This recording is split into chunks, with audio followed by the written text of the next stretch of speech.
셋, 별. The first question is, do you like to eat sweets? Yes, I have a sweet tooth and I'm addicted to eating sweets such as cakes or ice creams, and whenever I consume those kinds of foods, it truly brings me a sense of excitement and happiness.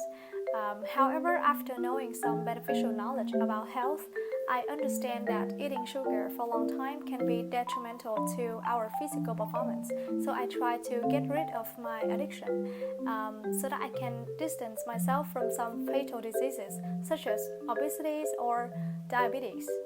The second question is, do you like sweets more or less now compared to when you were a child? Well, I think that when I was a kid, I was completely addicted to sweetened drinks or foods, and my parents didn't limit my intake of candies or cakes since they believed that sugar was beneficial for my emotions and body.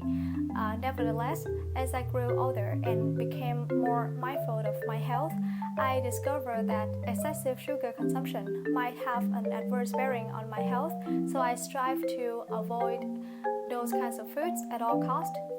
Even if sweets sometimes can, help me to relieve my tension. The first question is there any sweet food in your country? Yes, of course, there are a variety of sweet foods in my country, and I feel that Vietnamese people are really fond of sweet meals and foods, especially in the South, where we prefer to use a lot of sugar to make things taste better and more delectable.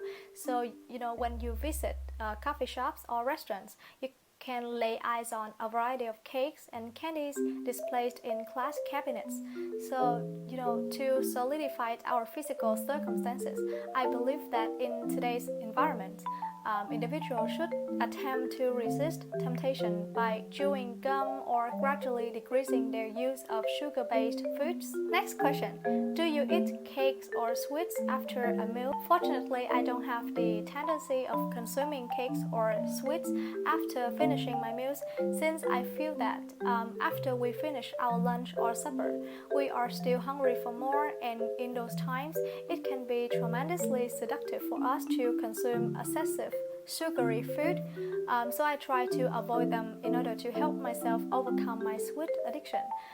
Furthermore, I believe that eating sweets after lunch or dinner can be detrimental to our digestion process, so I don't want to eat those foods to, enhance my physical state. Bây giờ chúng ta hãy cùng nhau học từ mới về những cụm từ đã được sử dụng trong bài nói nha. Đầu tiên chúng ta sẽ có một cụm đó là distance myself from, có nghĩa là tránh xa một cái gì đó, và nó tương tự với cụm shy away from hoặc là avoid doing something. Ví dụ cái gì đó mà nó có hại cho mình thì mình có thể nói là I try to distance myself from that activity hoặc là that object. Nói chung là tránh xa một cái gì đó. Tiếp theo chúng ta sẽ có một tính từ đó là fatal, có nghĩa là chết người ha. Nó mang tính chết người luôn á.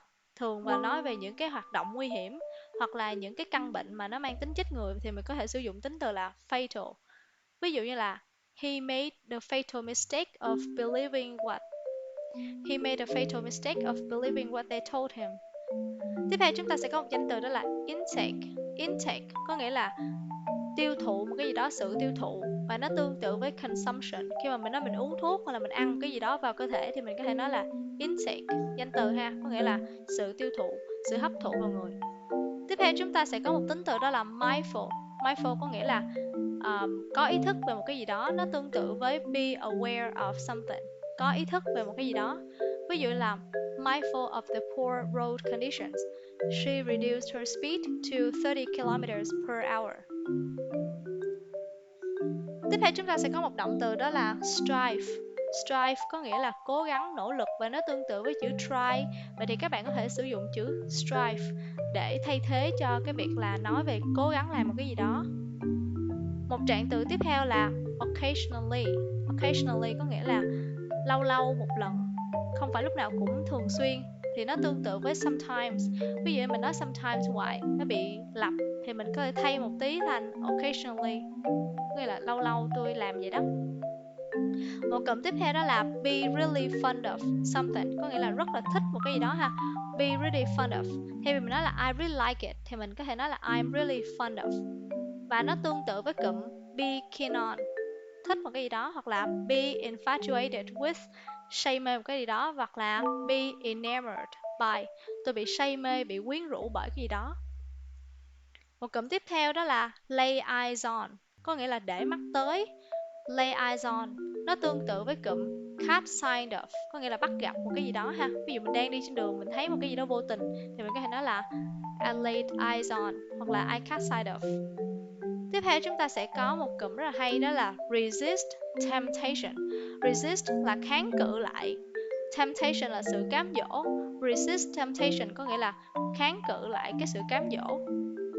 Tiếp theo chúng ta sẽ có một danh từ, đó là sugar based foods. Sugar based có nghĩa là những cái gì đó mà nó dựa trên đường. Foods là thức ăn đúng không? Vậy thì sugar based foods có nghĩa là những cái đồ mà dựa trên đường, những cái thức ăn mà nó được làm từ đường á. Tiếp theo chúng ta sẽ có một tính từ, đó là seductive. Seductive có nghĩa là mang tính cám dỗ. Nó tương tự với tempting. Mang tính cám dỗ, mang tính quyến rũ thì mình có thể sử dụng seductive.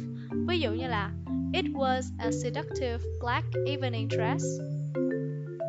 Tiếp theo chúng ta sẽ có một tính từ, đó là excessive. Excessive có nghĩa là quá mức ha, quá mức. Và nó tương tự một tính từ khác, đó là prohibitive. Prohibitive mình hay thấy trong bài reading á. Ví dụ như là excessive exercise can sometimes cause health problems. Và một tính từ cuối cùng đó là detrimental. Detrimental có nghĩa là gây hại, và nó tương tự với một tính từ như là harmful hoặc là hazardous. Gây hại ha.